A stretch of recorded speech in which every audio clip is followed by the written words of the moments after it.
abonné daal diisul doo fay dara bësal rek bu ko defee loo ñëwati nga mën ca am jaaxle jeex na.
إن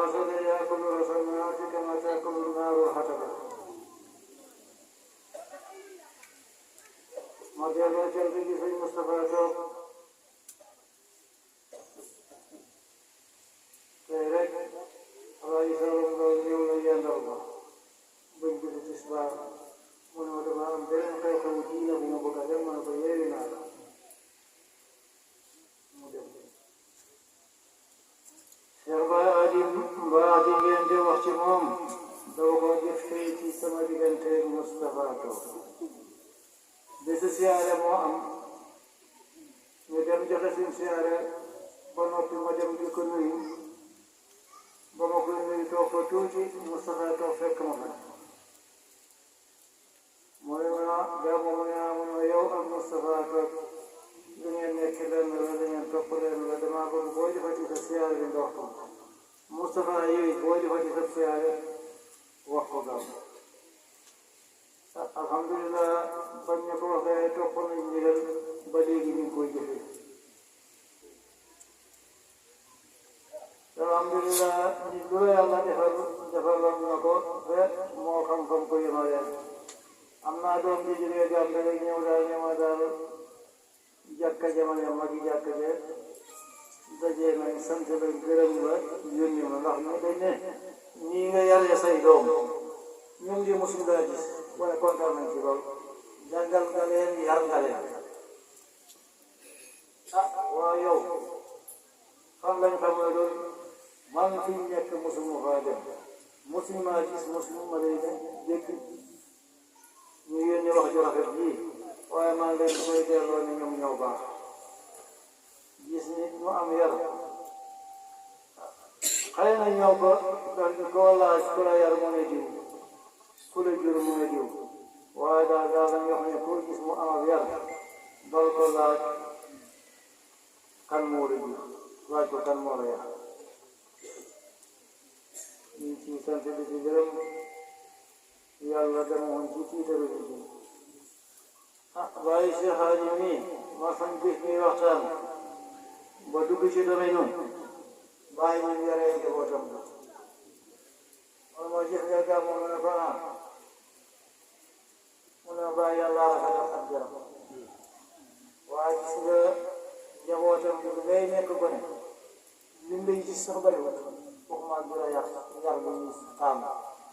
yàllaa ko yaral bàyyi waaye di jëmi boppam wala buy ci jëmi boppam man na koo def ci beneen fànn ku xam ne nag yàlla jël na lépp teg ci say loor ko lu la neex defee nañ ko bëggee nga defee ko ko luñ ne yow la yow kon ñu sant Cheikh Hadi Ibrahim di ko ñaanal yàlla lu yokk leeram yokk ay tëbam taxaw ak njabootam kon sëñ Ousmane ñëw naa ci yow ñëw ci Ndiaye Souley ñëw ci Moustapha Top ñëw ci sëñ Adi Diallo danaa ci waxaat sa waxtaan xaw ma kenn waaye man neex na ma lool ndax fàttali nga ma yoo xam ni fàtte woon na bu ma sañoon ak bu jëkk boo ñëwee ci lii ngay wax di fi ay alquran yi comme naka ñoo ne defiree ci baatin defiri hadisi rasulullah sallallahu alayhi wa sallam comme na ko gànnaar defiree ci baatin neex na ma lool Hadi Diallo ñu lay sant maratan saaniya di la ndokkal di la dagal Daam Siise ñu koy sant di ko gërëm siyaare bi mas nañ ko tuddee am at ba mu def ci lu am solo waaye ren jii nit a ñëw ci sama kër te bokk moom dëkk ma yóbbante ko ne ko boo demee waxal ma ko Daam Siise ne ko siyaare bu ma ko mos a tuddee am at talaata lañ koy def 24 cent yi yàlla def ñëw na xam nga ne boo leen joxul lee dara woo leen ndax yóbbante rek bu leen jaral daal kon ñu koy sant di ko gërëm di sant sama doom baay bi yor weer yi su ñaari baay bokk weer baay mooy nit ku baax yàlla di bañ ko def ba léegi la xam ne ñaar fukki at waaye benn at bu taat am benn at bu lay na gànte ustaz kon ana Babacar lu ma leen war a wax ah matal naa kon hal balagtu abonné daal diisul doo fay dara bësal rek bu ko defee loo ñëwati nga mën ca am jaaxle jeex na